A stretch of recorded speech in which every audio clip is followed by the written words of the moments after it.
Sir CR Reddy కళాశాల 78వ వార్షికోత్సవానికి అధ్యక్షత వహిస్తున్న కళాశాల ప్రిన్సిపల్ శ్రీ కె రామరాజు గారికి, అలాగే డాక్టర్ విష్ణుమోహన్ గారికి, శ్రీ శ్రీనివాసరావు గారికి,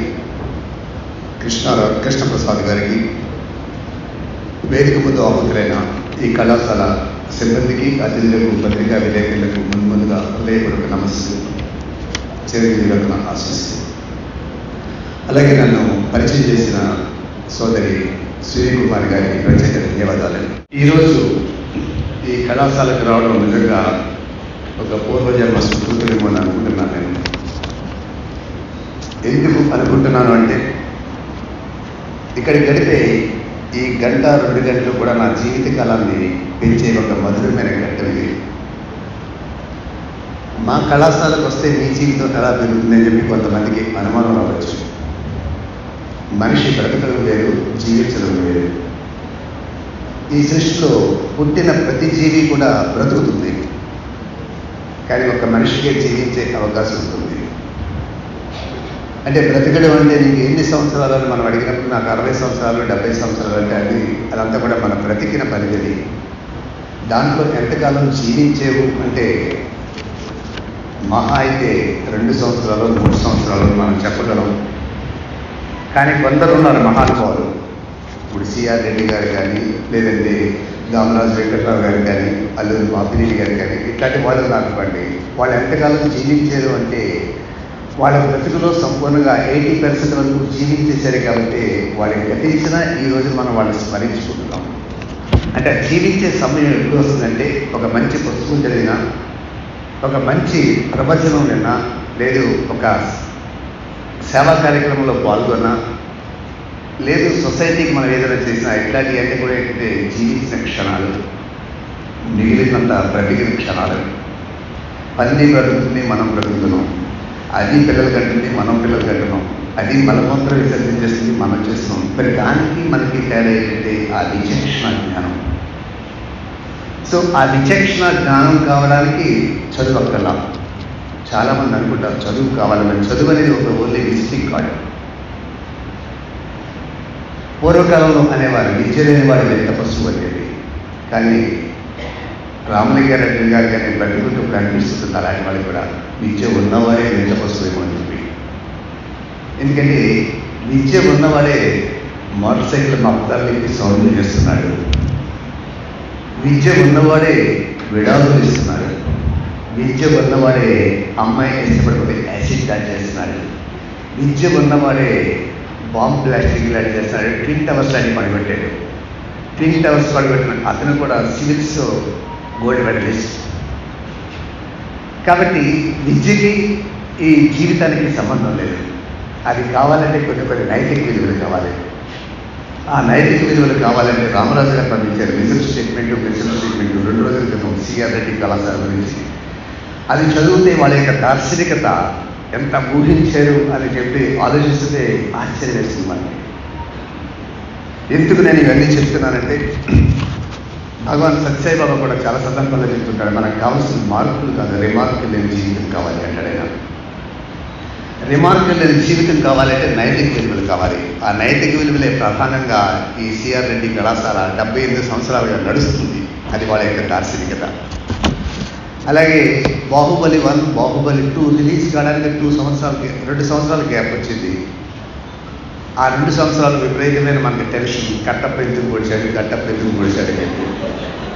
కానీ అట్లాంటి టెన్షన్ లేకుండా మనందరికీ బాహుబలి 1, 2 ఒకేలా చూపించినట్టుగా మా రామరాజు గారి రిపోర్ట్ చూస్తుంటే నాకు ఆశ్చర్యస్తుంది. ఎన్ని కార్యక్రమాలు రాజమౌళి కూడా చేయలేమో అంత అద్భుతంగా చేశారు. మరొక్కసారి అది ఘనత రామరాజు గారిదే కాదు, రామరాజు గారితో పాటు యావత్ సిబ్బందికి దొరుకుతుంది. సో ఇట్లాంటి సిబ్బంది ఉన్న ఈ సిఆర్ కళాశాలకి, అట్లాగే మరొక్కసారి మీ పిల్లలందరినీ చూస్తుంది, ఇక్కడ ఉన్న వాళ్ళని నిజంగా ముందొస్తుంది. ఎందుకంటే మీ యొక్క డిసిప్లిన్, ఒక్క ఆ మైక్ సౌండ్ వచ్చినప్పుడే మీరు మాట్లాడే కాస్త అటు ఇటు తప్ప మిగతాది ఎప్పుడు కూడా ఆ నిశ్శబ్దత పాటించాలి. చూడండి, అద్భుతం. ఎందుకు చెప్తే చాలామంది మాట్లాడడానికి ప్రయత్నం చేస్తుంటారు. మౌనంగా ఉంటే నువ్వేంటో నీకు తెలుస్తుంటుంది.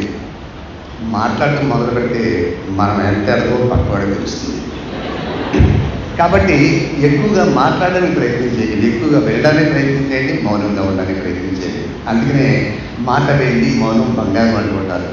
నాకు ఎట్లాగా కుదరదు మౌనంగా ఉండడానికి, మాట్లాడుకున్నాను కాబట్టి నేను వెండిగానే ఉంటాను. ఈ 30 నిమిషాలు మీరు మాట్లాడుకున్నా ఉంటే మీరు బంగారం కాదు కదా, డయాబెటీస్ కూడా మార్చిపోతుంటారు. సో ఆ విధంగా మరొక్కసారి మీ అందరినీ కూడా హృదయపూర్వకంగా అభినందించే ముందు మిమ్మల్ని కన్నా అమ్మా నాన్నలను అభినందిస్తున్నాను. ఎందుకంటే వాళ్ళు పుణ్య జీవులు ఇట్లాంటి పిల్లలు కన్నందుకు.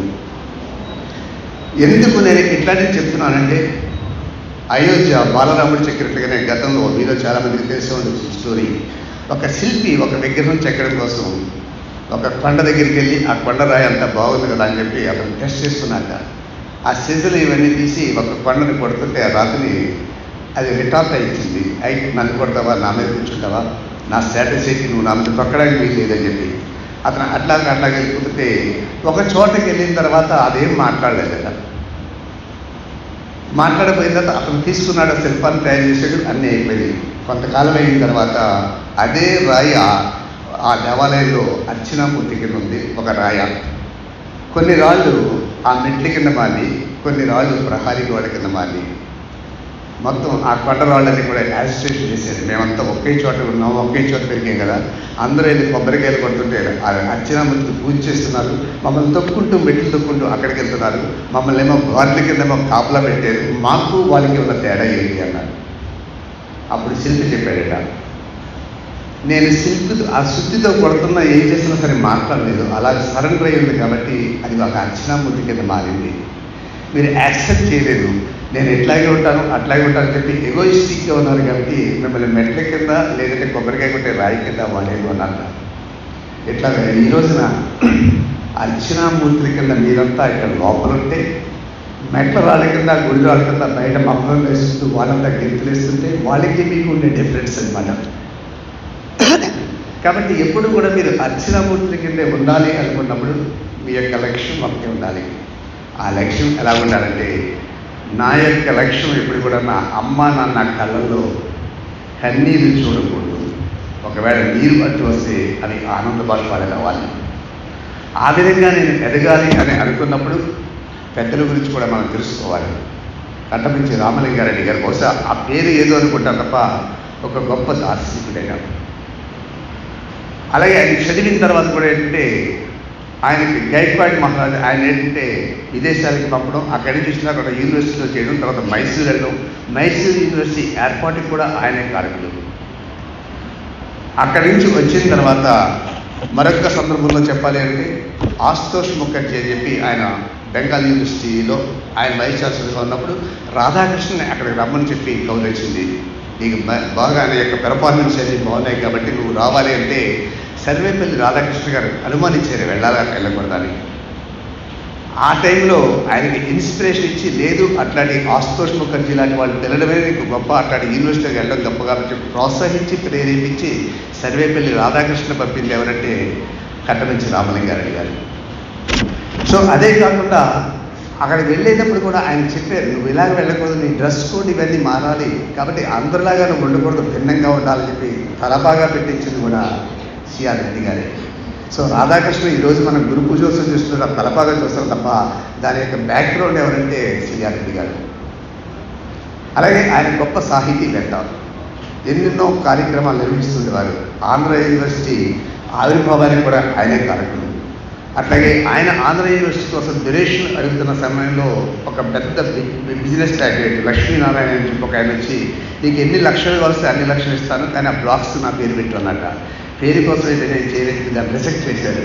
అదే ఆ లక్ష్మీనారాయణ గారు ఆ కోరిక తీరక ఆయన నాగపూర్లో ఈ రోజున లక్ష్మీనారాయణ ఇన్స్టిట్యూట్స్ అని చెప్పి పెద్ద ఇన్స్టిట్యూట్స్ ఉన్నాయి. అది ఆంధ్ర యూనివర్సిటీకి రావాల్సింది అక్కడికి వెళ్ళింది, ఎందుకంటే సిఆర్ రెడ్డి గారు యాక్సెప్ట్ చేయలేదు. మరి ఇక్కడ ఈ పేరు ఎలాగ యాక్సెప్ట్ చేశారో నాకు పెద్ద పరిస్థితి. సో ఆ విధంగా ఆయన పేరుతో ఉన్న ఇన్స్టిట్యూట్లో చదువుకుంటున్న మీ అందరూ కూడా అంటే ఒక గొప్ప అదృష్టం ఉంటుంది. సో ఆ విధంగా మీ అందరినీ కూడా నేను మరొకసారి అభినందిస్తూ, ఈ రోజున మనం చూస్తున్నాం గత 3.5 దశాబ్దాల నుంచి చూస్తుంటే చదువుకుంటున్నాం తప్ప ఎందుకు చదువుకుంటున్నాం మనం తెలియట్లా. ఈరోజు ఒక్కసారి గణాంకాలు మనం తీసుకుంటే ఎవ్రీ ఇయర్ మన భారతదేశంలో 4,25,00,000 మంది గ్రాడ్యుయేట్స్ బయటకు వస్తున్నారు. అది బీకామ్ అవనండి, బీఎస్సీ అవనండి, ఇంజనీరింగ్ అవనండి, మెడిసిన్ అవనండి, ఇదంతా కూడా 4,25,00,000లోని ఎంప్లాయబుల్ స్కిల్స్ ఉన్న వాళ్ళు ఎంతమంది ఉంటున్నారంటే 13% ఉంటున్నారు. అది కూడా కాంప్రమైజ్ అవుతాయి. ఒక ఉద్యోగానికి అభ్యర్థులు కావాలి అనుకున్నప్పుడు ఆ అప్లికేషన్ వస్తే దాంట్లో కానీ మనం ఏమైనా తీసుకోవాలనుకుంటే ఎవరూ దొరకట్లేదు కాబట్టి ఏదో ఒక తలకాయ ఉండాలని చెప్పి లెక్క కోసం తీసుకుంటే 13% ఉంటున్నారు. మిగతా 87% కూడా అంటే డిస్క్వాలిఫికేషన్. కానీ వాళ్ళంతా పట్టబద్దులే. ఎందుకు ఉండట్లేదు? పూర్వకాలంలో ఏంటంటే 5వ తరగతి 6వ తరగతి చదివేవాడు అంటే బ్రహ్మాండంగా డ్రాఫ్టింగ్ చేస్తుండేవాడు. ఏదైనా ఒక ఉత్తరం రాయాలన్నా, ఒక కంప్లైంట్ ఇవ్వాలన్నా, ఒక అర్జీ పెట్టాలన్నా వాళ్ళు అద్భుతంగా ఏ మిస్టేక్ లేకుండా చేస్తుండేవారు. మీకు చూసే ఉంటారు, ఒక 4-5 సంవత్సరాల క్రితం ఒక న్యూస్ పేపర్లో వచ్చింది, అతను సివిల్స్ గోల్డ్ మెడలిస్ట్. వాళ్ళ నాన్నగారు పాప ఉత్తరం ఇచ్చి ఎవరే నాన్న కాస్త పోస్ట్లో వేసేయంటే ఒక అరగంట ఊరంతా తిరిగి వచ్చి అతని ఇంటికి వచ్చి ఇచ్చేసాడు ఉత్తరం. తండ్రి అడిగేటి ఏదో ఉత్తరం వేయలేదు తనే, అన్ని పోస్ట్ ఆఫీస్కి వెళ్ళినా అన్ని తాళాలు వేస్తున్నాయి, ఎక్కడ వేయాలో తిరిగి వెనక్కి వచ్చేసాను అన్నట్ట. అంటే వాడు గోల్డ్ మెడలిస్టే, ఉత్తరం తాళం వేస్తుందని ఆడికి తెలియదు. అది వాడి తప్పు కాదు. అంటే ఎడ్యుకేషన్ సిస్టమ్ అట్లాదే అయిపోయింది. అంటే ఎడ్యుకేషన్ సిస్టమ్ అంటే పూర్వకాలంలో డైజెస్టివ్ సిస్టమ్ అదంతా కూడా. మాకు ఆ రోజుల్లో 35 మార్కులు పాస్ అయితే అద్భుతం, 50% దాంట్లో ఇంకో ఆనందం, సెకండ్ క్లాస్ అనేవారు. 60% దాంట్లో ఇంక ఫస్ట్ క్లాస్, ఊరంతా ఊరేగిస్తుండేవారు ఆ రోజుల్లో. కానీ ఈరోజు 98%, 99%, 99.5% ఇట్లా వచ్చేస్తున్నాయి. కానీ వాళ్ళకి పాఠాలు చెప్పే మాస్టర్లు అంతా ఆ రోజుల్లో 40% వచ్చిన వాడే. కొన్ని ఈ 98% వచ్చిన వాడు ఈ ఎంసెట్లో ర్యాంక్ వచ్చి తర్వాత ఇంకో చోట ర్యాంక్ వెళ్ళిన తర్వాత అయినా ఒక చిన్న ప్రశ్న కానీ ఏమైనా అడుగుతుంటే అయిపోయింది కదా సార్ పరీక్ష మర్చిపోయింది సార్ అంటున్నాడు. అలాగే ఒక 10 ఏళ్ల క్రితం ఇంటర్వ్యూ అయిపోయిన తర్వాత ఎంఏ తెలుగు ఆవిడ మా దగ్గరికి వచ్చిన తర్వాత క్లాస్లో అన్నీ అయిపోయిన తర్వాత ఫైనల్గా నా రూమ్లోకి వచ్చిన తర్వాత నేను క్యాజువల్గా అడిగాను, సవర్ణ సంధి గురించి చెప్పి కాస్త ఒక ఎగ్జాంపుల్ ఇవ్వమ్మా అని చెప్పి. అంటే 8 months అయిపోయింది సార్, నేను ఎంఏ కంప్లీట్ చేసి మీరు ఇంత డెప్త్గా అడుగుతారు నేను అడగలేదు, మీరు టైం ఇస్తే రేపు వచ్చి ఇస్తాను సార్ అని. నువ్వు ఎంఏ తెలుగు చదివే కదమ్మా, నాకు ఎప్పుడో 10th క్లాస్లో చదువుకుంటే అప్పుడు దాన్ని బట్టి నేను అడిగాను, అయ్యో అలాగే తర్వాత వద్దులే ఊరుకోమ్మా అన్న. ఎందుకు అంటే ఇదంతా వామిటింగ్ సిస్టమ్. ఎంత చదివి ఎంత పేపర్ మీద కక్కుతే అన్ని మార్కులు వస్తుంటాయి. ఆ కక్కిన దాన్ని బట్టి నీకు మార్కులు వేస్తూ ఉంటారు. ఆ మార్కులు బట్టి ర్యాంకులు వస్తుంటాయి. ర్యాంకులు బట్టి అమెరికా, ఆస్ట్రేలియా పడిపోతున్నాం. ఇక్కడ డైజెస్టివ్ సిస్టమ్ లేదు కాబట్టి ఆ ఇమ్యూనిటీ లేక ఏదీ తెలియట్లా. పూర్వకాలంలో మార్కులు తక్కువైన డైజెస్టివ్ సిస్టమ్ ఏది చదివినా సరే అంటే అద్భుతంగా మంట పట్టేది కాబట్టి ఆ విధంగా చదువుతుంటారు. దానికోసమే నైతిక విలువలతో కూడిన విద్య కావాలి. భారతదేశం యూత్ ఫోర్స్లో అద్భుతంగా ఉన్న ఈరోజు ఎడ్యుకేషన్ పరంగా చూస్తే ఈ లైఫ్ స్కిల్స్ వీటిలో చూస్తే 158 కంట్రీస్లో 154th ర్యాంక్లో భారతదేశం ఉంది. అంటే మన వెనకాల ఇంకో 4 ఉన్నారు దద్దమ్మలు అంతే. ఎందుకు ఉంటున్నారంటే మనకు లైఫ్ స్కిల్స్ తెలియట్లా. ఆ లైఫ్ స్కిల్స్ ఏంటంటే యూనిసెఫ్ వాళ్ళు 4 రకాలుగా విభజించారు దాన్ని. ఆ 4 రకాలు ఏంటంటే లెర్నింగ్ టు నో. మీరు పుస్తకాలు చదివే మార్కుల కోసం కదా, లెర్నింగ్ టు నో. ఎందుకు చదువుతున్నావు, బేకాలు చదువుతున్నావు అంటే ఏం చదువుతున్నావు, అయితే బీఎస్సీ చదువుతున్నావు అంటే ఎందుకు చదువుతున్నావు. మీకు రకరకాల ఎక్స్పోజర్స్ ఉన్నాయి, రకరకాల పీపుల్ ఉన్నారు చెప్పేవాళ్ళు. ఎవరూ లేకపోయినా గూగుల్ మాస్టర్ని బ్రౌజ్ చేస్తే డెఫినెట్గా ఆయన మనకి ఇస్తాడు ఏం చేయాలి ఎట్లాగని. సో లెర్నింగ్ టు నో అయిన తర్వాత లెర్నింగ్ టు డూ. చదువుకునేది నువ్వు అప్లికబిలిటీ కూడా కావాలి. ఈ చదువు నాకు ఏం చేస్తున్నాను చెప్పి ఆటోమేటిక్గా అంటే లెర్నింగ్ టు నో అంటే వంట చేయాలి అని చెప్పి మనం తెలుసుకోవాలి. వంట చేయాలి అని తెలుసుకున్న తర్వాత పుస్తకాలు చదివేసి లేదా ఇది చదివేసి మనకి చేస్తే రాదు కదా. అంటే ఇంకో విధంగా చెప్పాలంటే ఈత కొట్టాలి అంటే స్విమ్మింగ్ ఇన్ 5 days అని బుక్ రాసాడు అనుకోండి, ఆ పుస్తకం పట్టుకుని వెళ్ళిపోయి మన బీచ్ వరకు కూర్చొని ఆ చదువుతూ అలా కూర్చున్నాం అనుకోండి, మనకేమి రాదు కదా. సో లెర్నింగ్ టు డూ ఉండాలి. ఆ పుస్తకం చదువుతూనే సరిపోదు, అది నీటిలో మురగడం నేర్చుకోవాలి. అప్పుడే ఆ స్విమ్మింగ్ వస్తుంది. అది లెర్నింగ్ టు డూ అయిన తర్వాత లెర్నింగ్ టు బీ అంటే ప్రజెంట్లోనే ఉండు. ప్రస్తుతం ఏంటంటే ఈ యువత అంతా కూడా ఏంటంటే ఎప్పుడు ప్రజెంట్లో ఉండట్లేదు. వీళ్ళు ప్రజెంట్లో ఆలోచించట్లేదు కూడా. మన యొక్క స్టేటస్ ఏంటి, మన అమ్మ స్టేటస్ ఏంటి, మన నాన్న స్టేటస్ ఏంటి ఉండదు. నా పక్కవాడు iPhone 15 కొన్నాడు కాబట్టి ఏం చేస్తావో నాకు తెలియదు, నాకు iPhone 15 కావాలి. లేదు మా ఫ్రెండ్ ఏంటంటే పలానా బైక్ మీద వెళ్తున్నాడు కాబట్టి నాకు అలాంటి బైక్ కావాలి. సో ఇది ఉండాలంటే లెర్నింగ్ టు బి అంటే ఏంటంటే వర్తమానంలో ఉండు. వర్తమానంలో ఉండి అదే షేక్స్పియర్ కూడా చెప్తాడు, play while you are playing, eat while you are eating అని. అంటే అది అర్థమైంది కదా నాకు. ఏంటి ఆడేటప్పుడు ఆడమంటాడు, తినేటప్పుడు తినమంటాడు, అదే కదా మనం చేస్తాను, అది చెయ్యం. ఇక్కడ కూడా ఎంతమంది ఉన్నా సరే అంటే మన మాటలు వినేవాళ్ళు కొద్దిపాటి మంది ఉంటారు, మిగతా వాళ్ళు అన్నీ కూడా ఎక్కడెక్కడ తిరుగుతూ ఉంటాయి కూడా. మరి అదే మాస్టర్ స్కూల్లో పాఠం చెప్తూ ఉంటాడు, ఒకే క్లాస్లో 40 మందికి పాఠం చెప్తూ ఉంటాడు. ఇద్దరికి ఫస్ట్ క్లాస్ వస్తూ ఉంటాయి, 10 మంది పోతూ ఉంటారు. మరి మాస్టర్ తప్పు కాదు కదా. అక్కడ తప్పు ఏంటంటే ఆ ఇద్దరూ ఏంటంటే ఆ ప్రజెంట్లో ఉన్నారు, లెర్నింగ్ టు బీలో ఉన్నారు. మిగతా 35 మంది ఏంటంటే వాళ్ళు ఎక్కడ ఉంటున్నారు. ఇవన్నీ ఇంత లెర్నింగ్ టు లివ్ టుగెదర్, సామూహిక జీవితం, సత్సాంగత్యం, అది కూడా లెర్నింగ్ టు లివ్ టుగెదర్. ఇది అతి ప్రధానమైనది. ఈ రోజుల్లో పెద్ద దౌర్భాగ్యం ఇదే వస్తుంది. ఆ దౌర్భాగ్యం ఎలా వస్తుందంటే మన స్థాయి మనం చూడలేదు. ఏదో గొప్పగా ఉండాలని చెప్పి ఆ టుగెదర్నెస్ ఏంటి, ఏదో ఒక మినిస్టర్ గారు అబ్బాయో లేకపోతే ఎమ్మెల్యే గారు అబ్బాయో లేకపోతే కోటేశ్వర అబ్బాయితో తిరిగితే గొప్ప అని మనం అనుకుంటున్నాం. మా అబ్బాయి మా అమ్మాయి ఎలా తిరుగుతున్నారు అని చెప్పి ఆనందంగా వాళ్ళు ఉంటున్నారు. అక్కడే ఈ క్లాష్ అంతా వస్తుంది. సో ఇవన్నీ కావాలి అనుకున్నప్పుడు ఏంటంటే మీ అందరినీ నేను కోరేది ఒకటి, మీ జీవిత లక్ష్యం ఎప్పుడు కూడా అంటే మన అమ్మ నాన్న కళ్ళల్లో కన్నీరు రాకూడదు. దానికోసం ఈ మధ్య నేను ఒక అద్భుతమైన కవిత విన్నాను. ఒక తండ్రి కొడుకుని అడిగేట, నాన్న నేను చచ్చిపోతే ఏడుస్తారా అని అడిగేట. ఏడని డాడీ అన్నట్టాడు. ఏడవా, అదే రా అన్నట్ట. ఎందుకు ఏడాలి డాడీ అన్నట్ట. నిన్ను కన్నాను కదరా అన్నట్ట. కంటే ఏడాలా అన్నట్ట. నీకోసం ఎంత ఖర్చు పెడుతున్నాను కదా అన్నట్ట. ఖర్చు పెడితే ఏడాలా అన్నట్ట. చిచ్చి పౌరంభోగతను ఒక కన్నాను నేను, ఇట్లాంటి కొడుకు ఉంటామని నేను అనుకోలేదు, ఎంత నిర్దాక్షిణ్యంగా చెప్పేస్తున్నావు ఎట్లా అన్నట్ట. అప్పుడు కొడుకు అన్నట్ట, డాడీ నేను చచ్చిపోతే నువ్వు ఏడుస్తావా అని నువ్వు అడుగుతున్నావు, నువ్వు చచ్చిపోయిన తర్వాత ఏడుస్తానో ఏడదని నీకు ఏమో చూస్తావా చేస్తావా. కానీ ఒకటి చెప్తాను డాడీ, నువ్వు బ్రతికుండగా నీ కంట్లో కన్నీరు రాకుండా నిలబడగలిగే దమ్ము ధైర్యం ఈ కొడుకు ఉన్నాయని నువ్వు నిరూపిస్తాను డాడీ అన్నట్ట. సో ఆ విధంగా మనం చేయవలసింది ఏంటంటే మనం బ్రతికుండగా మన అమ్మ నాన్న కళ్ళలో కన్నీరు రాకూడదు. చాలామంది ఈ రోజుల్లో ఏంటంటే స్టేటస్ చెప్పుకోవడానికి కూడా సిగ్గుపడుతున్నారు. మీ నాన్న తాపీ మేస్త్రి అయితే తాపీ మేస్త్రి కొడుకుని సగర్వంగా చెప్పండి తప్ప మా నాన్న రియల్ ఎస్టేట్ వ్యాపారం చేస్తాడని చెప్పండి.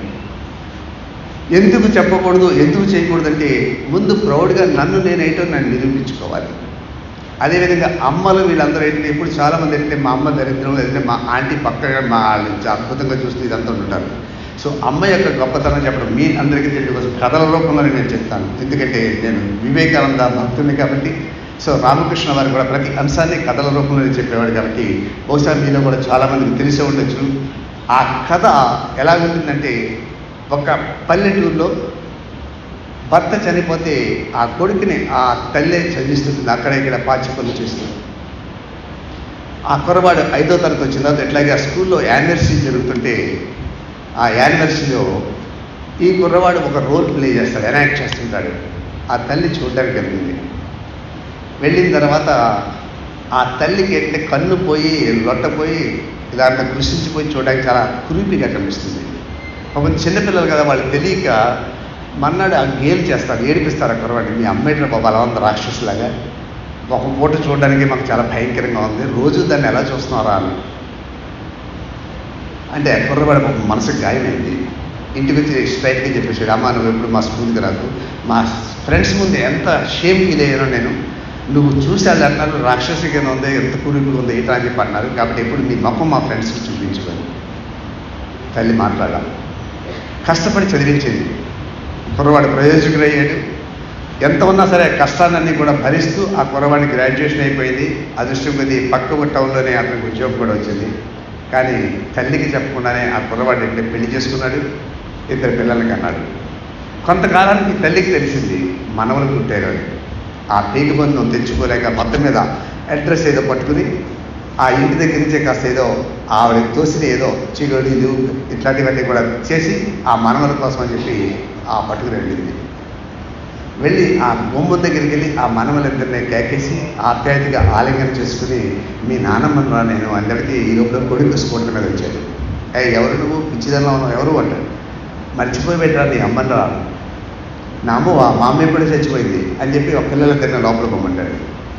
అప్పుడు ఆ తల్లిని పక్క తీసుకెళ్ళి ఆవిడతో చెప్తాడు, గతంలోనే నీకు చెప్పాను ఎప్పుడు కూడా నా ఫ్రెండ్స్ ముందు కానీ ఆవిడ ముందు నీ మొక్కను చూపించొద్దని. నా పిల్లలతో కూడా చెప్పారు నానమ్మ లేదు అని చెప్పి. దానికోసం వాళ్ళకి ఎప్పుడు కూడా మళ్ళీ వాళ్ళ మనసు కూడా గాయపరచు.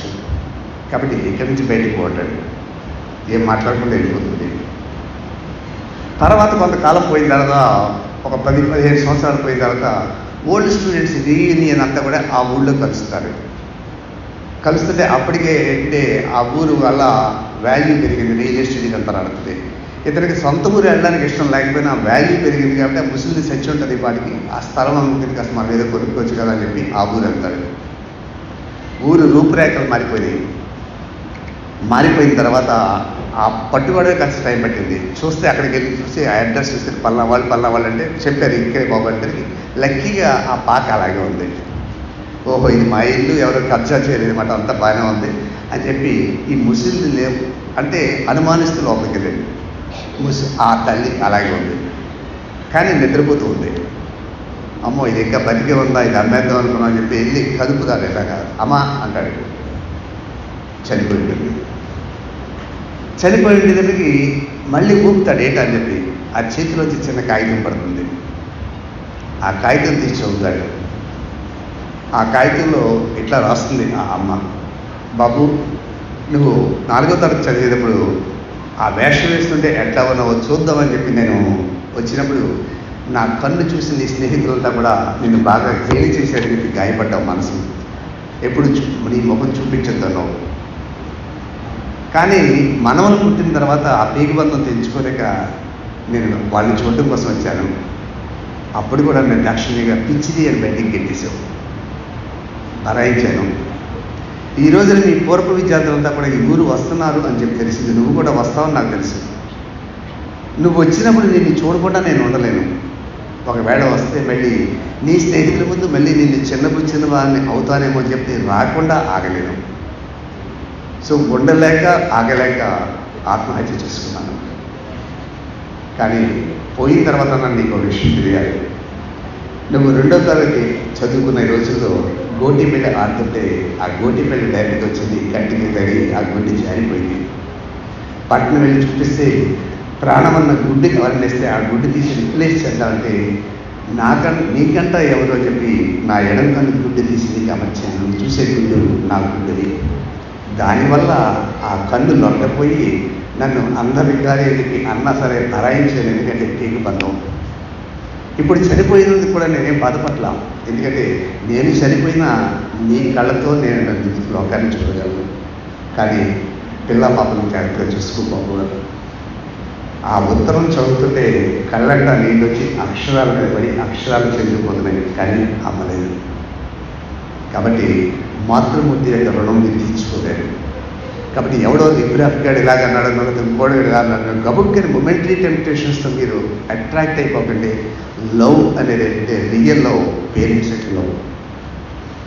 ఎందుకు పేరెంట్స్ నుంచి లవ్ ఉండదంటే నెల తప్పింది అని తెలిసిన వెంటనే మహానందంతో అమ్మ చెప్తుంది, ఏమండి నెల తప్పింది అనేది. ఆ తండ్రికి ఎక్కడ లేని ఆనందం.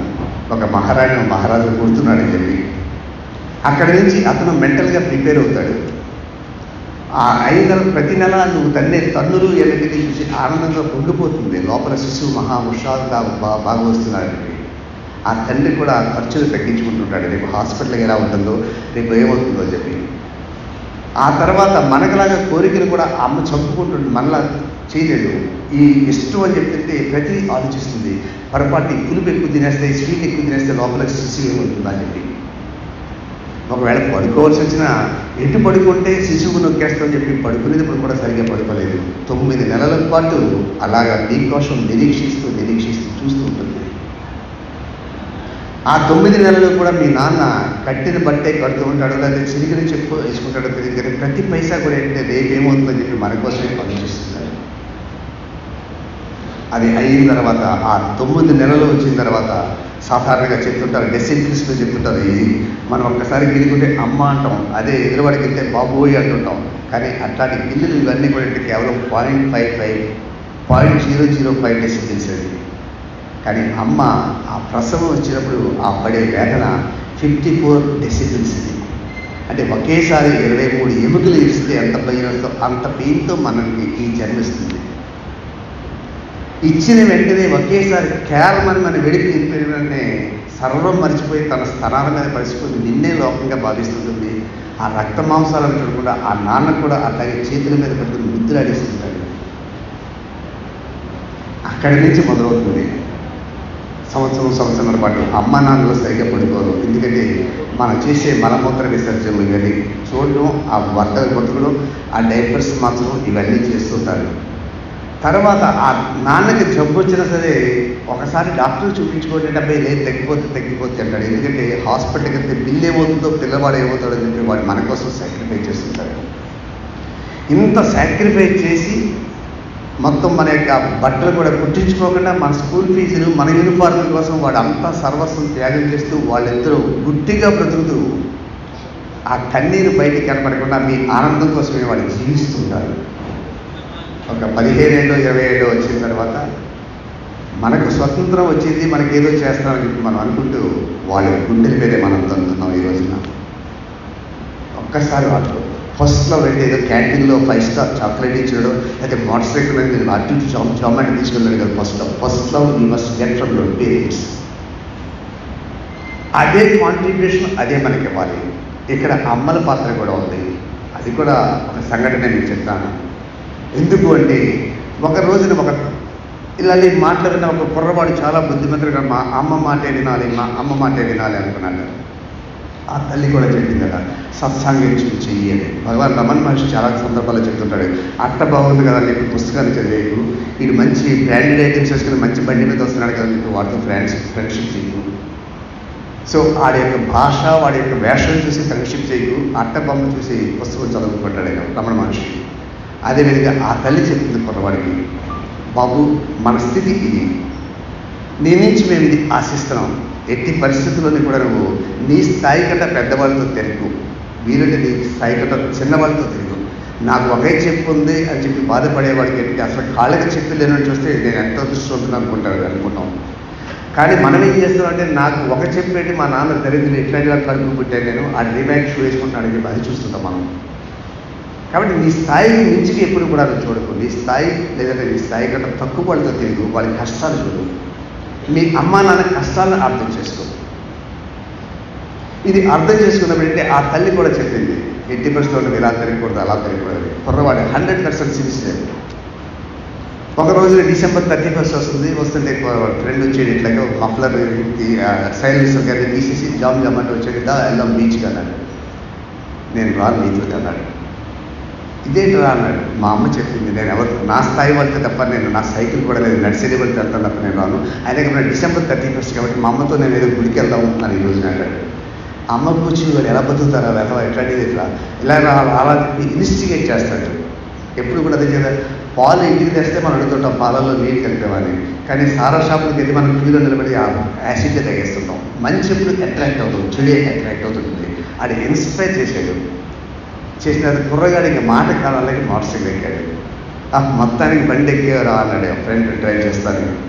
వెంటనే స్మెల్ వచ్చింది, అతను మందు తాగాడు. వెంటనే రిక్వెస్ట్ చేసింది, బండి ఆపేసి నేను 2 తప్పులు చేస్తున్నాను. మా అమ్మ చెప్పింది అసలు ఏ బండి ఎక్కొద్దు, ఎవరితో తిరుగుతుంది, నువ్వు మందు కూడా తాగావు, అసలు నీతో తిరగకూడదు, క్షమించు ఆఫ్ చేయాలి.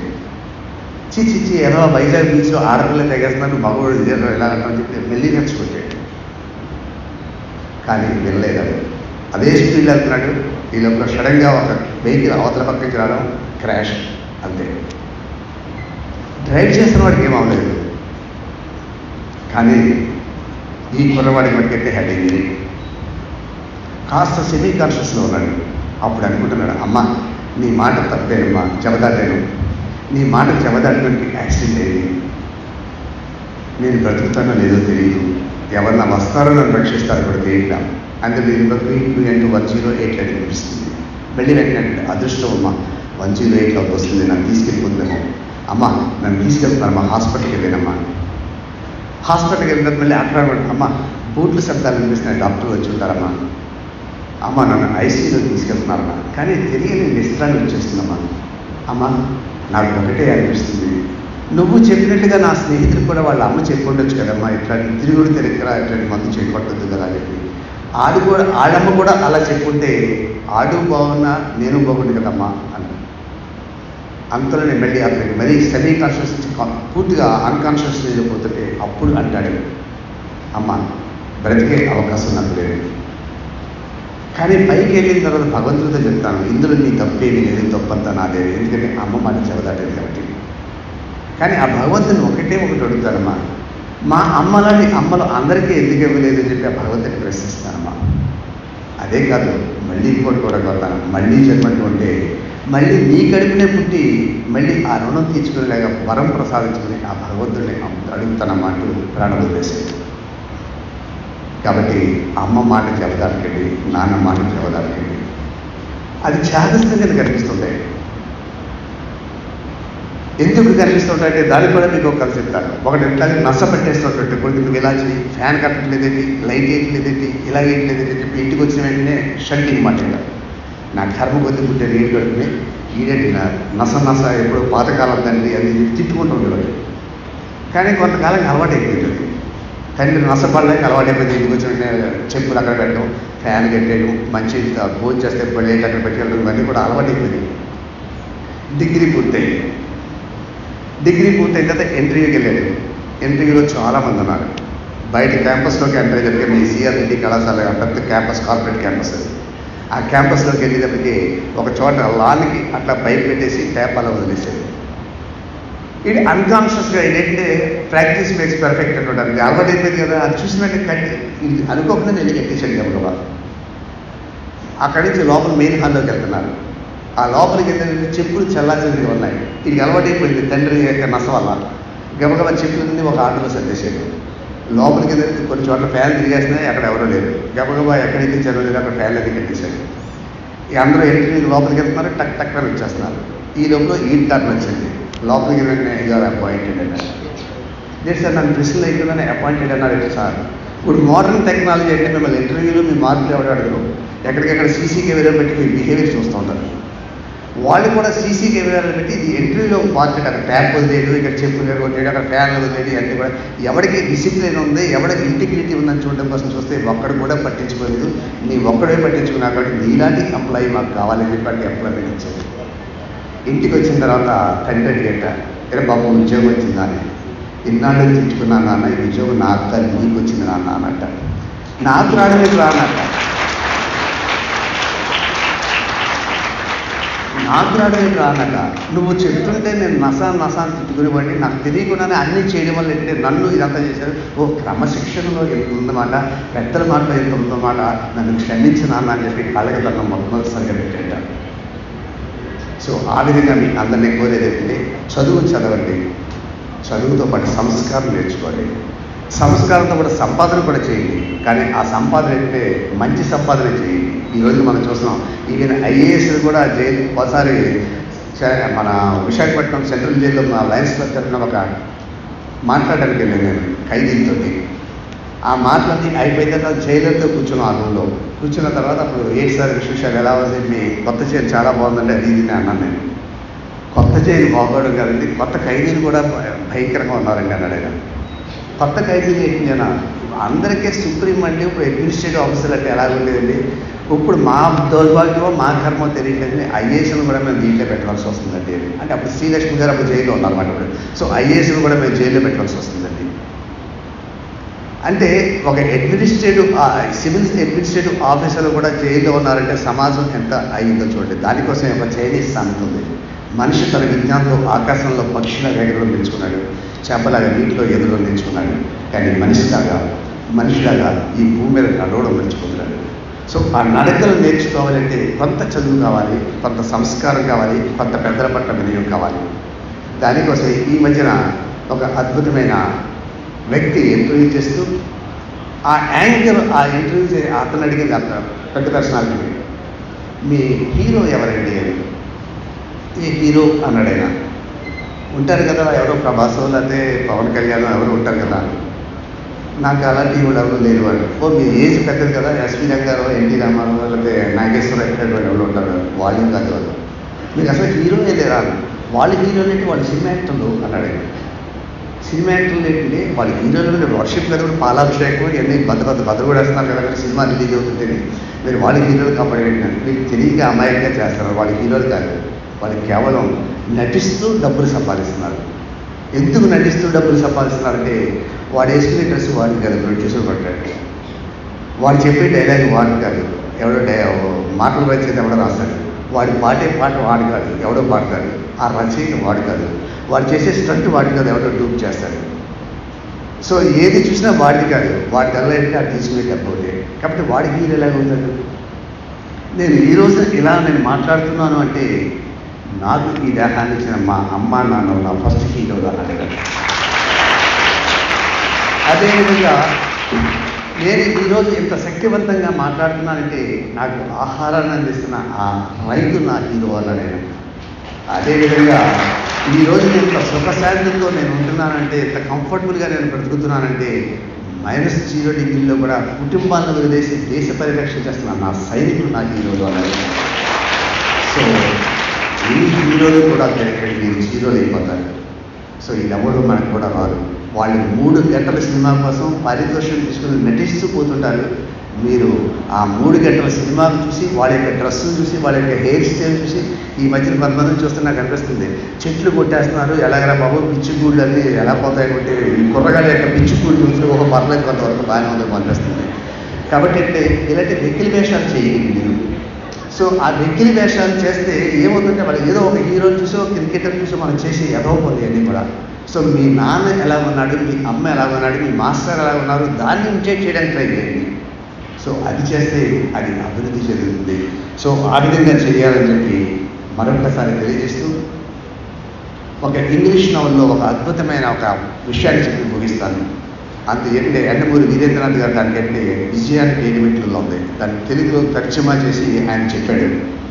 దాంట్లో చెప్పడం ఏంటంటే ఆయన వీరేంద్రనాథ్ గారు రాసింది కదా, ఒక ఇంగ్లీష్ నవల్ నుంచి ఆయన ట్రాన్స్లేట్ చేసేదాన్ని. ప్రతి వ్యక్తి హృదయ డైరీలో రాసుకోండి అంటాడు ఆయన. హృదయ డైరీలో రాసుకోండి అంత అర్థం ఉందో చూడండి. మామూలు డైరీలో రాస్తే మనం అనుకుంటాం ఇలాంటి మాట్లాడిన తర్వాత ఇంటికి వెళ్ళి అమ్మకి ఎలా చూసాం, నాన్నకి ఎలా చూసాం అనుకుంటాం. బయటికి వెళ్తాం, ఒక దులుపుతాం, కుక్క దులిపినట్టే పూర్తి అది రాలిపోతే మళ్ళీ మన మామూలే.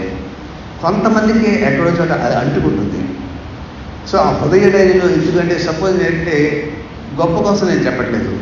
7th క్లాస్లో నేను పుల్లెడుగురు స్కూల్లో చదువుతున్నాడు. మహాత్మా గాంధీ మాకు కర్ర కామేశ్వర గారు అని చెప్పి ఆ మాస్టర్ పాఠం చెప్తూ మహాత్మా గాంధీ గారు దినచర్య రాసుకునేవారు. ఒరే వెధవల్లారా మీరు కూడా రాయడం నేర్చుకుంటా బాగుంటుంది అన్నాడు ఆయన. అంటే అంత ఆప్యాయతగా పలకరించేవారు. 7th క్లాస్లో మహాత్మా గాంధీ గురించి ఆయన చెప్పాడు కాబట్టి అని చెప్పి ఆ రోజు నేను ప్రారంభించాను. ఈ రోజు కూడా నేను కంటిన్యూ చేస్తున్నాను. ఎందుకు చేస్తున్నామంటే మాస్టర్ ఏదో చెప్పారంటే ఏదో ఉండుంటుంది దాంట్లో. సో ఆ దినచర్య అంటే నేను ఈ సినిమా చూసాను, ఆ సినిమా చూసాను కాదు. ఈరోజు నేను ఈ మిస్టేక్ చేశాను, ఈ మిస్టేక్ చేయకుండా నేను ఏం చేయాలి, లేదు ఈ విధంగా గౌక్యం పరుషంగా మాట్లాడాను, లేదా ఇలా చేశాను, దాని గురించి ఏం చేయాలి. సో ఆ విధంగా అంటే డైరీ అంటే మళ్ళీ అది అయితే ఎక్కడ పడేస్తున్నాం, లేకపోతే మన్నాడు చాకల బతుకు అయిపోతుంది, లేదా పొడికి అయిపోతుంది. ఈరోజు చూస్తుంటాం కదా, ఏదో బాహుబలి సినిమా వచ్చేది అంటే ఏలూరులో మొత్తం జిమ్స్ అన్నీ కూడా అంటే అద్భుతం. ఇంకా 6 packs కావాలి, 8 packs కావాలని చెప్పి వాళ్ళదే బిజినెస్. మనం డబ్బులు కట్టేస్తాం, 2 రోజులు వెళ్ళిపోతాం, 3 రోజులకి ఆ డబ్బులు మిగిలి మనకి ఏంటంటే నీరసం మిగిలి ఇంకేముండదు. ఇంకా సేమ్ థింగ్ ప్రతిదీ కూడా హృదయ డైరీలో ఎందుకు రాసుకోవాలంటే ఆ ఇన్స్పిరేషన్ ఇప్పుడు అలా ఉండాలి. అందులో మాట్లాడితే ఆ దారి వెంబడి నేను వెళ్తుంటాను, ఆ దారి వెంబడి నేను వెళ్తుంటాను. ఆ దారిలో కనపడిన ప్రతి వ్యక్తిని చిరునవ్వుతో పలకరిస్తాను. ఆ దారిలో ఉన్న ప్రతి మొక్కకు నీరు పోస్తాను, ప్రతి పుష్పాన్ని తాకుతాను. చూడండి అక్కడ ప్రతి పుష్పాన్ని తాకుతాను అంతే తప్ప పొయ్యను. తాకడం అనేది ప్రేమ, పొయ్యడం అనేది కామం, లవ్ అండ్ లస్ట్. ఈరోజు వచ్చేసి ఉన్మాదాన్ని, యాసిడ్ దాడు, పీకిలు కోసేది అంతా కూడా ప్రేమ కాదు, అది ఒక కామం. మన యొక్క మీడియా కూడా అట్లాగే అయిపోయింది. వీడికి డిఫరెన్స్ తెలియదు.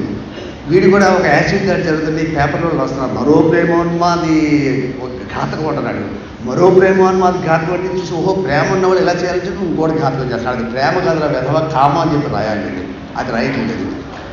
సో ఆ విధంగా ఏంటంటే ఈ డిఫరెన్స్ తెలియక ఇది చేయక ఆటోమేటిక్గా అంటే పుష్పాన్ని తాకుతాను తప్ప నేను పోయిను. అక్కడ పుష్పాన్ని ప్రేమిస్తున్నాను కాబట్టి తాకుతాను అంతే పోయినది. అందుకోసమే ఎప్పుడు కూడా చాలామంది పెద్దలు చెప్తుంటారు పుష్పం అనేది 2 చోట్ల ఉండాలి. అది ఏంటి అంటే అది పడితే ముందు ఉండాలి, కోస్తే గుళ్ళో అది దేవుడి ముందు ఉండాలి. ఒకవేళ తప్పదైతే ఆ భూమాతకు చిహ్నమైన వనితల యొక్క ఆడవాళ్ళ యొక్క జడల్లో ఉండాలి. ఆ జడలో ఉండాలి, లేకపోతే గుడిలో ఉండాలి, లేకపోతే భూమిలో ఉండి ఆ భూమికి ఒక సారం కింద మారాలి తప్ప మధ్యలో ఆ పుష్పానికి వస్తే దానివల్ల కొన్ని కెమికల్ యాక్షన్స్ వచ్చి ఈ పొగ కాలుష్యం, శబ్ద కాలుష్యం కంటే ఎక్కువ అవుతుంది. ఇప్పుడే చాలామంది అంటే గంగా నది దగ్గర ఈ పొల్యూషన్ అంటే అక్కడ వేసి మనం దాంట్లో శవాలకి వేసే దాంట్లో ఇవన్నీ కూడా ప్రక్షాళన చేస్తున్నారు. అంత పొల్యూషన్ అంతా రాదు. ఇప్పుడు గుడికి వెళ్ళాలి అంటే అఫ్కోర్స్ గుడిలో పెట్టచ్చు, జడలో పెట్టాలంటే పాపం ఆడవాళ్ళకి జడలు కూడా ఎక్కడ పెట్టలేదు. అవి కూడా హెయిర్ స్టైల్స్ మారిపోయినాయి కాబట్టి అది కూడా పెట్టడానికి ఎక్కడ కుదరట్లేదు జడలు. కాబట్టి ఉన్నది ఒకే ఒక ఆస్కారం ఎక్కడంటే గుడిలోనే ఉంటుంది అక్కడ. సో అక్కడ పెట్టండి, ఇక్కడ ముట్టుకోండి.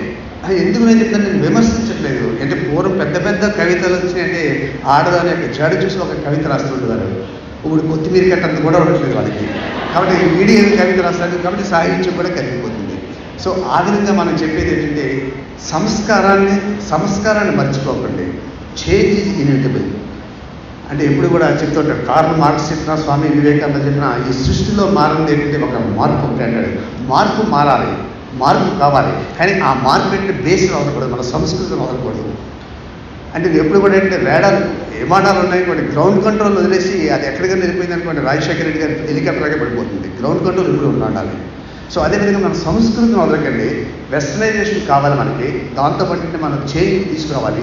ఆ చేంజ్ తీసుకొచ్చినప్పుడు ఏంటంటే వాళ్ళని చూసి మనం వేషాలు వేసుకోకూడదు. సో ఆ విధంగా ఏంటంటే ప్రతి పుష్పాన్ని తాగుతాను, ప్రతి వ్యక్తికి నాకు చేతనైన సహాయం నేను చేస్తాను. ఆ దారిలో కనపడిన ఏ ఆనందాన్ని నేను కోల్పోను. ఎందుకు అంటే మరలా ఆ దారి వెంబడి వచ్చే అవకాశం నాకు లేదు కాబట్టి. అద్భుతమైన ఫిలాసఫీ అంతా అక్కడే ఉంది. ఆ దారి వెంబడి వచ్చే అవకాశం నాకు లేదు కాబట్టి అంటే మళ్ళీ జన్మంటూ ఉంటుందో లేదో మనకు తెలియదు. ఒకవేళ జన్మంటూ ఉంటే మళ్ళీ మనిషిగా పుడతామో లేదో తెలియదు. ఒకవేళ మనిషిగా పుడితే నేను మళ్ళీ మా ప్రతిపాడులో పుట్టి మళ్ళీ మా మినరల్ ఇన్స్టిట్యూట్లో మళ్ళీ అక్కడే పుడతానో లేదో తెలియదు. మళ్ళీ రామరాజు గారు ఎక్కడ పుట్టి మళ్ళీ ప్రిన్సిపాల్ కింద మళ్ళీ సిఆర్ రెడ్డికి నన్ను పిలుస్తారో లేదో తెలియదు. మీరంతా పుట్టి మళ్ళీ వస్తారో లేదో తెలియదు. సో ఆ దారి వెంబడి వచ్చే అవకాశం నాకు లేదు కాబట్టి ఆ దారిలో కనబడి ఏ అందాన్ని నేను కోల్పోను. మనిషి జీవితం ఒకేసారి ఉంటుంది. అదే మహాత్మా గాంధీ చెప్తాడు, కన్ను తెరిస్తే జన్మం, కన్ను మూస్తే మరణం, రెప్పపాటి కదా ఈ పైన అని. సో ఈ రెప్పపాటి పైనలో మనం రెపరెపలాడిపోతుంటాం. నేను కోటీశ్వరుని, మినిస్టర్ కొడిగింది, ఇది ఎగరగటం. అదే అమ్మ శారద రామకృష్ణ వారి భార్య చెప్పింది. కోటీశ్వరుడైనా అంటే ముఖేష్ అంబానీ అయినా ముష్టివాడైనా సస్తే కాలుస్తే వచ్చేది చాటడు బూడిదే. ఆ బూడిద శ్మశానంలో బూడిద కింద ఉండకూడదు. భావితరాలు వాళ్ళకి విభూతి కింద మారాలి అన్నది. సో భావితరాలు వాళ్ళకి విభూతి కింద మారాలి అనేది యొక్క అడుగు జాడలు కొన్ని మిగల్చాలి. నీ తరతరాలు చెప్పుకోవాలి. వాళ్ళ వల్ల ఎలా వచ్చింది. ఒక అబ్దుల్ కలాం వచ్చాయంటే అబ్దుల్ కలాం తల్లిదండ్రులే కాదు, శంకరాచార్య గారు, పిల్లలు, ఇలాంటి అనేక అధ్యాపకులు అంతా కూడా వచ్చారు. ఈ రోజున ఒక కట్టమించి రామలింగారెడ్డి గారు ఇలాంటి వాటి అడుగు జాడల్లో మనం నడుస్తున్నాం. సో ఆ విధంగా మిగిల్చాలంటే నీ యొక్క గ్రౌండ్ కంట్రోల్ ఎప్పుడు కూడా అంటే మా అమ్మకి నాన్నకి వాళ్ళే మన ప్రొడ్యూసర్స్ న్యాయం చేస్తే కాల్ షీట్లు వస్తాయి మనకి. ప్రొడ్యూసర్ ఫెయిల్ అయిపోతుంటే మనకి కాల్ షీట్ ఎవడెవడు, మనకి ఇంట్లోనే మన ఎవరు మెచ్చుకోడు, బయట ఎవరు మెచ్చుకోరు. సో ఆ విధంగా తెలియజేస్తూ అదే మళ్ళీ నేను కూడా చెప్తాను, అబ్దుల్ కలాం గారు కూడా చెప్తారు, మీ విజయానికి 3 కావాలి. అదేంటే మీరు నడుస్తుంటే మిమ్మల్ని చూసి అసూయ చెందాలట. అసూయ చంద్రం అంటే అబ్బా ఇలాంటి అమ్మాయి నాకు పుట్టుంటే ఎంత బాగుండు, ఇలాంటి అబ్బాయి నాకు పుట్టుంటే ఎంత బాగుండు అని చెప్పి అనుకోవాలట మీ చుట్టుపక్కల వాళ్ళంతా కూడా. అంతే తప్ప చిరిగిపోయిన చీజ్ తీసుకెళ్తే ఇలాంటి మిస్టోరీ నాకు పుట్టండా ఉంటే బాగుండు అని అనుకోకూడదు. సో ఈ విధంగా మనకి ఏంటంటే ఇలాంటి అబ్బాయి అమ్మాయి పుట్టాలని చెప్పి పక్క వాళ్ళు అసూయ చెందాలి. రెండవది ఏంటంటే మీరు చదువుకున్న కళాశాలలో మిమ్మల్ని ముఖ్య అతిథిని పిలవాలట. ఐఏఎస్ ఐపీఎస్ వచ్చిన తర్వాత మా ఓల్డ్ స్టూడెంట్ అని చెప్పి మళ్ళీ సిఆర్ రెడ్డి కళాశాల పిలవాలి. అది సెకండ్ అచీవ్మెంట్. మూడవది ఎవరో సినిమా యాక్టర్ క్రికెట్ సార్ అని చెప్పి ఆటోగ్రాఫ్ కోసం దేహి అని ఆడకూడదు కదా, నీ సిగ్నేచర్ కోసం హీరో నిలబడాలి. అది చెప్పేది. సో ఆ విధంగా చెయ్యాలి అంటే ముందు యూ హ్యావ్ టు థింక్. అదే అబ్దుల్ కలాం గారు కళలు కానండి, కళలు ఆలంబనగా చేసుకుని ఆలోచనలకు రెక్కలు తొలగండి. ఆ ఆలోచనలే వాస్తవిక కార్యాచరణకు పునాదులు అవుతాయంటాడు అబ్దుల్ కలాం. అద్భుతమైన మాటలు. కళకండం అంటే అదేదో ఇవాళ కోటీశ్వరుడు అయిపోయి లేకపోతే పలానా సినిమా యాక్టర్ అయిపోయి కలకనేసి పడుకోవడం కాదు. నీకు ఏ కళ ఉండాలంటే అది నీకు నిద్ర రానికుండా చేస్తున్నారు. అట్లాంటి కళ కనేసి ఊరుకోకూడదు. ఆ కళలు ఆలంబనగా చేసుకున్న ఆలోచనలకు రెక్కలు తొలగండి. ఏ విధంగా మనం ఎవాల్వ్ అవ్వాలి, అవే మీ వాస్తవిక కార్యాచరణకు పునాదులు అవుతాయి. సో ఆ విధంగా చేయాలని చెప్పి మనసావాచ కోరుకుంటూ మరొక్కసారి మీ అందరినీ కోరేది అహంభావం ఎట్టి పరిస్థితుల్లో రానివ్వకండి, గర్వం అనేది రానివ్వకండి. లేదు నేను ఎవరన్నా పొగిడినా పడిపోకండి. దానికి ప్రత్యక్ష సాక్షి స్వామి వివేకానంద. 36 years ఏజ్లో ఆయన ఏంటంటే 35 years ఏజ్లో ఆయన అమెరికా వెళ్ళాడు. వెళ్ళినప్పుడు ఆయన వాగ్దాటి ఆయన మాటలు ఇవన్నీ చూసిన తర్వాత అందరూ కూడా స్పెల్బౌండ్ అయిపోయారు. ఇద్దరు ముగ్గురు అడుగుతారు, మీ అంత జ్ఞాని మీ అంత తెలివైన వాడు ఎవడైనా ఉన్నాడని. అదే మనం ఏదైనా వేగదేస్తాం. అందుకనే కదా నేను అమెరికా వచ్చాం, నా అబ్బాయి ఎవడో పని చేయండి నా ముందంటాం. కానీ వివేకానంద అట్లా చెప్పలేదు. నేను చాలా విషయాలు నేర్చుకున్నాను. హిమాలయాస్కి ఎన్నిటికి వెళ్ళాను. అక్కడికి వెళ్ళిన తర్వాత చాలామందిని అడిగాను, నాకు జ్ఞానం కావాలని ప్రసాదించుకుంది. నీకు అంత మెచ్యూరిటీ లేదురా కానీ ముందు 4-5 దేశాలు తిరిగిరా అంటే వాళ్ళందరూ చెప్తే నేను అమెరికా వచ్చాను. ఇవన్నీ తిరిగిన తర్వాత మళ్ళీ వెళ్తే వాళ్ళ కాళ్ళు పట్టుకోవడానికి అవకాశం ఉంటుందేమో నాకు తెలియదు. వాళ్ళ స్టేజ్ అది, నా స్టేజ్ ఇది అన్నట్ట. అదేవిధంగా చాలామంది అన్నారంట, నీకు ఇంత జ్ఞానం ఎక్కడి నుంచి వస్తుంది, ఇలాంటి ఎలా మాట్లాడగలుగుతున్నావు అంటే, ఇది మా దేశంలో ఆవులు కాసుకుని కూడా మాట్లాడి అయ్యనే మీకు చెప్తే బాబు ఆనందపడిపోతున్నారు అంటాడు. ఆడికి అతనికి ఆవులు కాసుకుని కూడా ఎంతలా మాట్లాడుకుంటారా అంటాడు.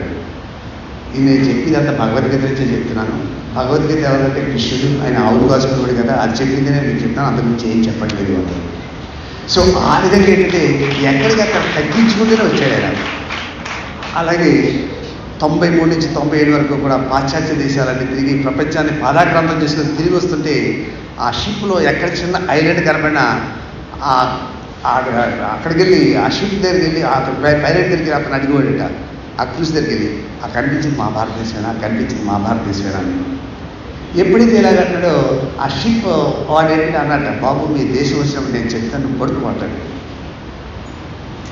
ఈ లోపల ఒకరోజు తెల్లవారుతుండగా తమిళనాడులో పాంబన్ బీచ్ కనిపిస్తూ ఉంటుంది. అప్పుడు ఇతను గాఢనిద్రలో ఉంటాడు వివేకానందుడు. అప్పుడు అతను వచ్చి లేపుతాడు, ఆ కనిపించేది నీ భారతదేశం పాంబన్ బీచ్ చూడు అడుగుతున్నా కదా అని.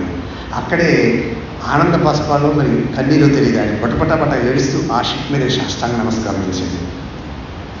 ఆ పాంబన్ బీచ్లో రామంతపూర్ మహారాజా వీళ్ళంతా కూడా అంటే ఈయన కోసం అంటే వెళ్ళేటప్పుడు ఒక సన్యాసి, తిరిగి వచ్చేటప్పుడు ప్రపంచాన్ని పాదాక్రాంతం చేసుకున్న 38 సంవత్సరాల యువకుడు. సో ఆ విధంగా ఉన్నప్పుడు ప్రపంచం అంతా చూస్తుంటే పాంబన్ బీచ్లో ఆ మహారాజు గారు ఒక రెడ్ కార్పెట్ ఇవన్నీ ఏర్పాటు చేసి ఆ షిప్ నుంచి దిగేటప్పుడు మొత్తం గుర్రాలతో రథాలు ఇవన్నీ ఏర్పాటు చేశారు. ప్రకృతి కూడా పులకించింది. ఆ భగవంతుడు అంటే వివేకానందుడు దిగుతుంటే ప్రకృతి పులకించి అప్పటి వరకు ఎండగలదు ఒకేసారి పెద్ద వర్షం వెళ్ళి మొత్తం అంతా ఆ కార్పెట్లన్నీ కలిసిపోయి ఆ నీటి ఆ గుంటలన్నీ కూడా నిండిపోతాయి. స్వామి రామకృష్ణానంద అని చెప్పి వివేకానందుడి యొక్క కాంటెంపరీ ఆయన పక్కన చూస్తూ ఉంటాడు. వివేకానందుడు ఆ దిగి ఆ కార్పెట్ మీద కాలేయకుండా షిప్లో వచ్చి ఆ పక్కకి ఉరికి ఆ పక్కనే ఉన్న చిన్న నీటిలో గబగబా దుల్లేసి చంటి పిల్ల గలగలగల జల్లేసుకుంటుంటున్నాడు.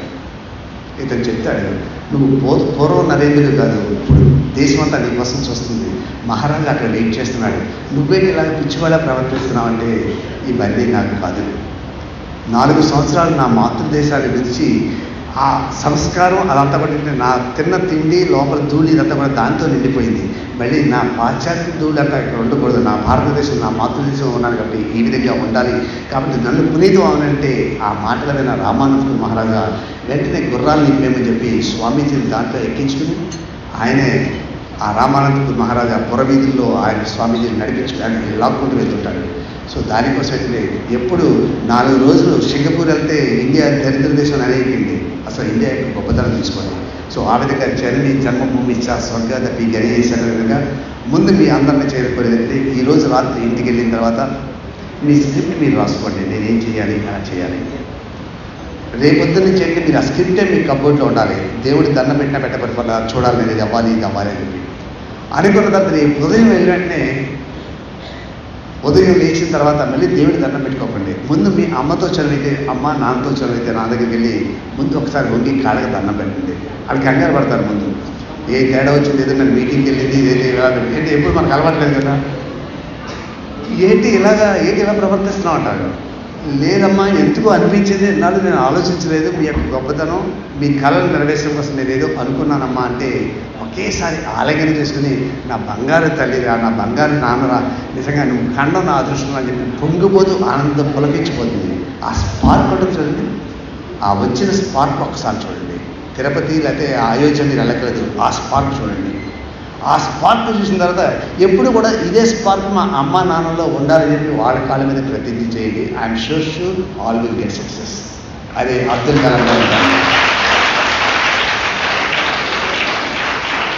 అదే అబ్దుల్ కలాం గారు చెప్తారు, ఎవడైతే అమ్మా నాన్నకి దండం పెడతాడో వాడికి తలెత్తుకుని తిరగచ్చు, ఎవడైతే అమ్మా నాన్నకి దండం పెట్టలేదో వాడికి అడ్డమైన వాళ్ళకి తలదించుకుని దండం పెడుతూ ఉండాలని. సో ముందు అక్కడి నుంచి స్టార్ట్ అవ్వండి. I wish you all the very best. Thank you.